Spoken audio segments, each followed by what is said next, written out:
Believe it or not, I found 20 excellent movies on Netflix that are all based on true events, and they all make fantastic movies, starting with my number 20 pick, The Furnace. Now, this is a fairly recent release that was just recently added to Netflix. It takes place in the Australian outback and is the only movie on this list that is not directly based on true events. Rather, this one is a fictional story that tries to tell the somewhat untold story of Muslims and Sikhs that actually worked as cameleers in Australia. For some reason, I am particularly interested in the history of Australia, and this was a great movie for me. It's not as raw and gritty as some other Australian historical dramas, movies like The Proposition, which I think is probably one of the best in this genre. But if you like movies like that, then The Furnace is an excellent one, even if it is a slow burn. But my next pick follows true events very, very closely, so much so that it actually makes it one of the more upsetting movies on this list, because 22 July is about the worst terror attack to ever occur in Norway. It's a 2.5-hour movie that's broken into 3 parts. You start off with the actual terror attack, which is very raw and realistic. Then you spend some time with the survivors and the aftermath and how they're coping with it. Then you kind of get wrapped up in Norway's legal system as they're actually trying to try this terrorist. The only real issue I had with this one is that it's kind of done in reverse order, where the more climactic elements of the movie are up front and it sort of tapers off, ending with a court case that is less than thrilling, but that's because it is portrayed fairly accurately. Potentially an equally upsetting movie is another recent Netflix release, The Good Nurse. This stars Jessica Chastain and Eddie Redmayne as Charlie Cullen, a real-life nurse who potentially was responsible for deliberately killing hundreds of patients. My understanding is the movie is based on a book, and it's fairly close to the book, and the book itself is fairly close to all of the research done on this case in real life. The only real changes are the names of the victims, just so that they're not re-victimized, but Jessica Chastain plays the nurse who essentially helped catch this mass murderer. The Highwayman is the true story of how Bonnie and Clyde were brought to justice. This is 1934. Gangsters, submachine guns. And you put cowboys on Bonnie and Clyde? Texas Rangers.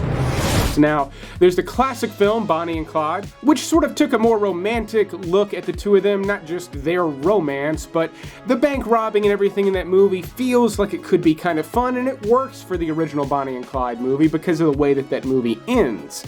The Highwaymen puts you in the position of the Texas Marshals, who were responsible for catching Bonnie and Clyde, who were extremely hard to catch at that time. And not only is The Highwaymen a very good movie, but it also does an excellent job of showing you what it was like to bring down criminals like this back then and how difficult it actually was, and why it was particularly difficult.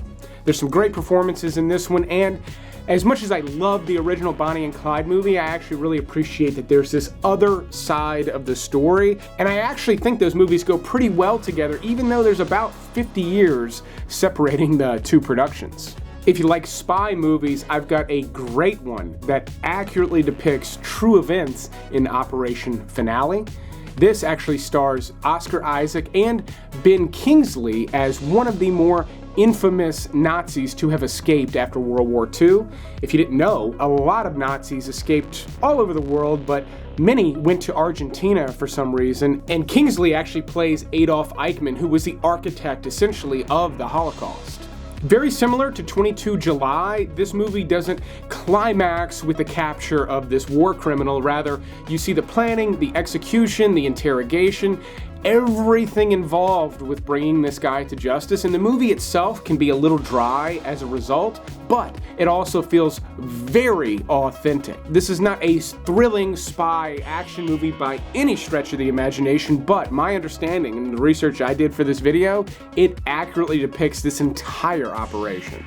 For people who love stories of survival, I've got another somewhat recent Netflix original release titled Against the Ice. This is the true story of a Danish expedition to try to establish whether or not Greenland was one giant landmass and whether Denmark had the rights to all that land. But at the end of the expedition, two of the explorers are left behind and they have to fend for themselves in the barren landscapes of Greenland. There are some harrowing moments in this movie. Honestly, if you've ever liked any kind of survival movies, survival TV shows like the ones on Discovery Channel, then Against the Ice is definitely going to be for you. Clint Eastwood stars and directed my next pick, and even though he took a few liberties with the story, I still highly recommend The Mule. Now, the reason it makes this spot on the list is because I just think it's a great Clint Eastwood movie. It's truly the last really good one that he made, but he did take quite a few liberties. This is, however, based on the true story of a World War II veteran who became a drug mule for the Mexican cartels. He was from Detroit, the main character in the movie is in Chicago, his name has been changed, the way he was arrested is kind of a mystery and not really well known, but Clint Eastwood is still playing a fantastic character in this movie. It doesn't feel like his characters in other movies, or at least it doesn't quite. He's doing something a little bit new here, which is really kind of fun. And the movie itself is fairly fun considering it's about an elderly man running cocaine across the border. And honestly, all of the liberties that they took with this movie seem to have more to do with getting it made than trying to change it and make it different. The core story and everything that you're getting with The Mule is true, and it actually makes for pretty fantastic storytelling. Which is a perfect time to mention today's sponsor, Magic Spoon, which is a delicious, high-protein treat that tastes just like cereals you remember when you were a kid. Each bowl of Magic Spoon has only 4 to 5 net grams of carbs, but 14 to 15 grams of protein, with 0 grams of sugar and only 140 calories per bowl. Magic Spoon is also keto-friendly, gluten-free, grain-free, and soy-free. Personally, I see massive benefits from eating a high-protein diet, and Magic Spoon is a great way for me to add 15 extra grams of protein at the end of the day, and it tastes like cereals I remember from when I was a kid. Now, personally, I really enjoy the chocolate and the peanut butter flavors, but they sent me 2 new ones this month, maple waffle and birthday cake. And yes, it's very sweet, but it's delicious and still has all the protein and no sugar. And right now, my viewers can save $5 off their order when they go to the link in the description or just type in magicspoon.com/flick. And Magic Spoon wants you to be happy with your order, so they actually back it up with a 100% satisfaction guarantee. So if you don't like your cereal for any particular reason, you can return it and get a refund. Again, save $5 by going to my link in the description or just typing in magicspoon.com/flick. You'll get the discount, you'll get some really great high protein cereal. But speaking of fantastic stuff, let's talk about the rest of the movies on this list. Now, my number 13 pick is far and away the most fun movie on this list. In fact, it's one of the most fun, most overwhelmingly positive-natured movies I've seen on Netflix, maybe ever. Dolomite Is My Name. Let's bring Dolomite to the screen. The actors we hire, you're a bit doughier than them. Doughier? Now this, to me, is easily the best movie Eddie Murphy has done in well over a decade, maybe 2. And it is the true story of how the Dolomite movies were made, or at least how the first one was made. Dolomite was a stage character created by Rudy Ray Moore, who's actually played by Eddie Murphy in this movie, and you get to see him create this sort of fun character in the 70s, and that's all interesting. But then once they decide to make a movie, this really turns into just a fun romp of a movie-making style movie. Wesley Snipes has a fantastic role in this. The way he did his character was unbelievable, and then just the entire cast is really fantastic in this, and everyone's having fun, and the messages that come out of this movie are really just about working hard, doing what you love, making people happy, things like that, and they come through crystal clear. I loved this movie for that. Personally, I think the Dolomite movies are a lot of fun to watch, but this making of type thing is something a little bit different and is just a really kind of wholesome rated R comedy. Now, there were quite a bit of World War II based movies I could have put on this list. Movies like Narvik, The Forgotten Battle, Operation Mincemeat, all great Netflix original movies based on events during World War II, but I did not want half of this list to be World War II movies, so I did need to be somewhat selective, and the one that made the cut is Unbroken, a movie actually directed by Angelina Jolie. This is the true story of Louis Zamperini, a Olympian who fought in World War II and crash-landed in the middle of the Pacific Ocean, where he was eventually rescued by the Japanese and became a POW. If you don't know, the Japanese were notoriously cruel to their POWs during World War II, and because Zamperini was a well-known Olympic athlete, they were particularly cruel to him, literally trying to break him. Not only is the true story incredibly harrowing and accurate, the main Japanese soldier who really targets him in this movie and makes his life a living hell is actually based on a real character and wasn't just written as a villain to add some flavor to the movie. But speaking of writing, this was actually partially written by the Coen brothers. Almost hesitate to say that because when you watch the movie, you really cannot tell. There's no real Coen brothers flavor there, but Angelina Jolie did a great job of directing this movie. It's got some fantastic performances and is one of the better POW movies to have been released in somewhat recent memory. Okay, my next pick is titled The Stranger. It also takes place in Australia, but it is set in modern day, and most of the details of this have actually been changed, making this somewhat a work of fiction, but it feels the most realistic out of almost anything on this list. Now, don't get me wrong, it's not total fiction. The story here is true, but the way that it was played out, characters' names, all of that has been made up. But that decision, I think, was the right one because this movie feels so intensely real. Now, for fear of spoiling things, I don't want to tell you anything not included in the synopsis. In fact, it can be a little difficult to figure out what's actually going on for the first almost third or half of the movie. Yet, when you know that this is based on actual events and the scenario that's unfolding essentially happened for real in order to bring a child murderer to justice, then the movie just hits harder than almost anything else on this list. If you don't mind a slower pace and you like real authentic, gritty crime dramas, The Stranger is one of the best movies on this entire list. Now we're into my top 10, and believe it or not, my number 10 pick is the Martin Scorsese Netflix original, The Irishman. They're all gone. Frank, it's time. It's time you say what happened. Now, I am a big Martin Scorsese nut. Goodfellas is my favorite movie. There's probably 10 of his movies that are easily in my top 50. I mean, the man dominates some of my most favorite movies. And I'll be honest, I didn't love The Irishman. Now, I did like a lot of things about it. I thought the production value was amazing. This movie looks absolutely incredible, scene for scene. Some of the characters are outstanding, and so much of the movie feels specifically like Martin Scorsese and not like anybody else could have done it, but at the same time, it's 4 hours and it does not do a great job of telling the story with any kind of brevity. So much so that this may have been better suited as a mini-series, even if it was only going to be 4 or 5 episodes. It could have come to life a little bit better. It's not like it's glued together really well. Rather, it's a collection of some really excellent scenes, including a couple that involve Al Pacino and Robert De Niro. Not doing classic scenes like the one they did in Heat, but still just doing a really great job kind of passing the ball back and forth. So there's a lot to love with The Irishman, but also it was kind of a letdown for me in more ways than one.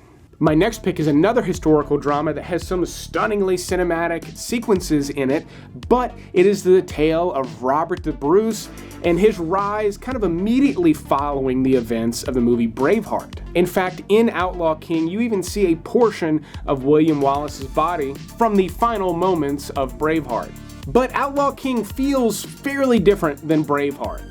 It's prettier, it's less gritty than Braveheart was, and is ultimately not quite as good of a movie. But considering that it is a Netflix original, this is one of the better Netflix originals produced. I mean, the way that it was shot is fantastic, and then the final battle sequence is really excellent for a Netflix original movie. It kind of stands above a lot of the other historical stuff that they do. Movies like The King, which I specifically omitted from this list because it is not very accurate, whereas Outlaw King maybe took a few liberties in how they painted Robert the Bruce, but for the most part, the events that unfold are all accurate.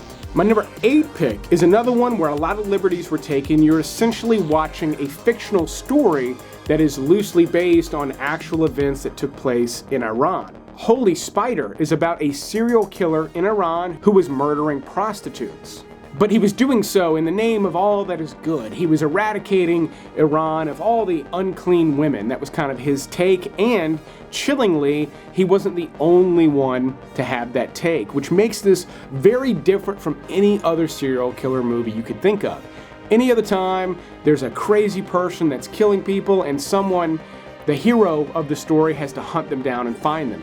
You get all that with Holy Spider, except there's this added element of this serial killer having quite a bit of supporters and local law enforcement having no interest in finding him or bringing him to justice. And it does feel like a work of fiction in terms of the way the story unfolds, but there's still a fair amount of accuracy in how the events are told, the way the movie looks, and ultimately the way that it ends. Okay, my number 7 pick is the last World War II movie on this list, and it features no battles or anything of that sort, but it is a key story in how the Allied powers eventually would bring down the Nazis. I'm talking about the Imitation Game.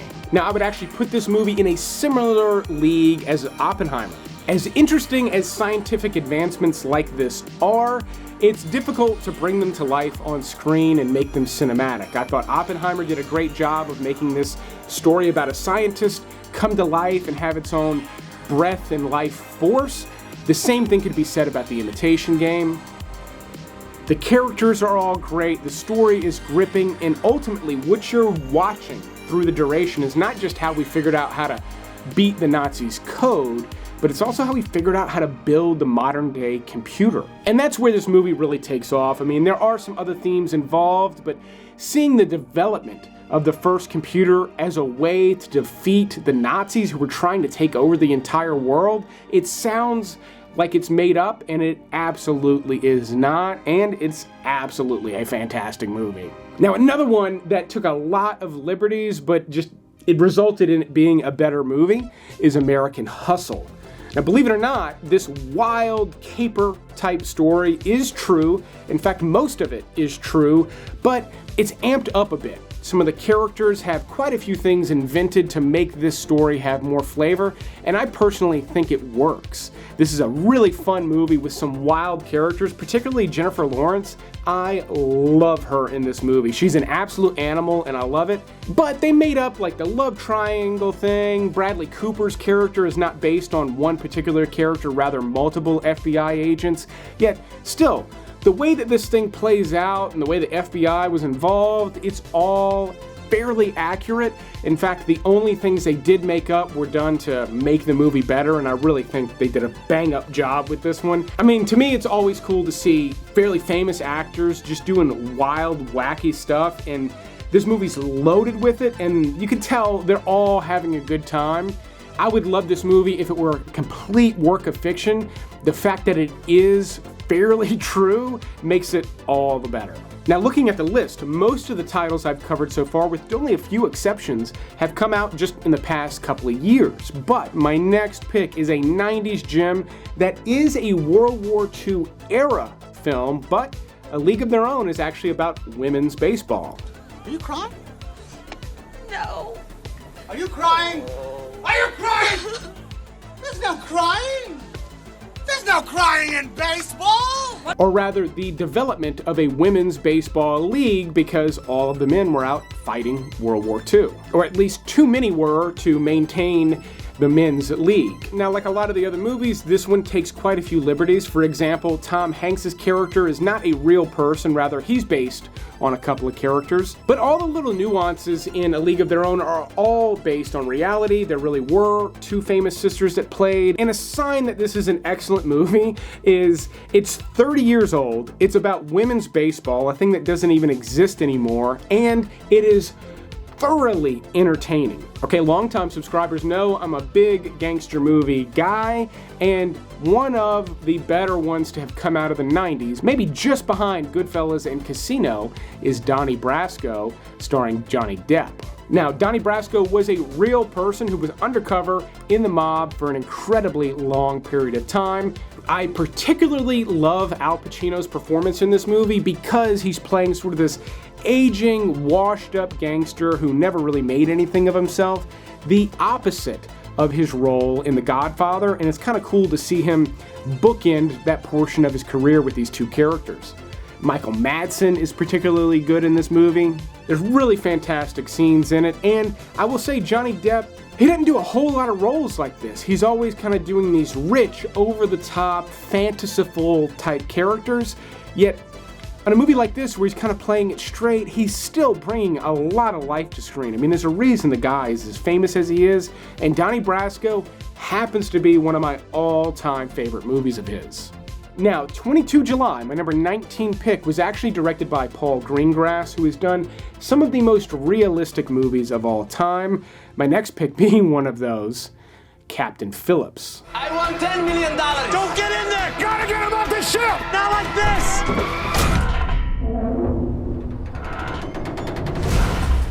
Now, this movie is mostly based on the book that Captain Phillips wrote about this entire ordeal. There is some debate as to how much of it is accurate. Some of the crew members are actually suing him based on some of the things that he said, but Paul Greengrass brought this thing to life in a way where it feels like it's really happening. There were a lot of corners they could have cut to deliver a pretty good movie here, and they didn't take any of them. They're really on the ship. The Somali pirates they cast are absolutely incredible. The story is just a nail-biter from beginning to end, and then once they end up on the lifeboat, this movie just kind of has a life of its own, and even though it's Tom Hanks, easily one of the most recognizable actors on the planet, not only does he become Captain Phillips, but you can easily forget that it's him and get completely sucked into the story all the way down to the final moments. It really is harrowing stuff, and it's brought to life on screen better than most of the movies I've talked about so far on this list, which is why it's ranked so high, but I think that also speaks to just how magical the production of this actually was, because there's some great movies I've talked about that just don't quite get the feel of realism that Captain Phillips had, with the exception of my number 2 pick, Black Hawk Down. Now for this movie, most of the things that were changed kind of just change up the chronological order of the way things happen. There's a documentary about all these events, it's based on a book, and Black Hawk Down, the movie, really kind of nails many aspects of this event. They do go a little Hollywood for a few seconds at the end where they do this big thing where there's a lot of sparks flying and bullets and everything. That part was made up, and I really think it's a shame that they did that just to make it more Hollywood, because everything else is done so well. From the depiction of the characters, to the depiction of combat, to just the nature of how this event sort of rolled out and became chaos very quickly. Just like Captain Phillips, it feels like it's happening. If it's been a while since you've seen it and you clicked on this video because you want to watch some real events unfolding in a Netflix movie, you're going to be hard-pressed to do better than Black Hawk Down right now. But my number 1 pick is a movie that I just could not put anywhere else on this list. It's not even my favorite movie on this list. I would say I'm more partial to Black Hawk Down and Donnie Brasco, but it's hard to deny how special Titanic actually is. Now, this is a movie that does feel like a Hollywood blockbuster, and it is, but it's also accurately depicting the sinking of the Titanic. Now, there are inaccuracies in the movie, but you have to go through and hunt them down and pick them out one by one, because everything else is so accurate. Right down to fixtures and doorknobs that they use, it's all done to a T, or at least as much as humanly possible. Many of the characters you encounter during the movie are all based on real people, while Jack and Rose were fictional characters in their story, which is kind of at the core of this movie. While that is a work of fiction, the sinking of the Titanic goes really unparalleled as far as major historical events happening in movies, and it's available on Netflix here in the US. As usual, the full list of all the movies can be found in the top pinned comment down below, but that is the list. Thanks to Magic Spoon for sponsoring another video. Don't forget to check out their link in the video description, but I will keep making these videos as long as you keep watching them. Thanks for checking out this Netflix episode, and you will see me on the next one.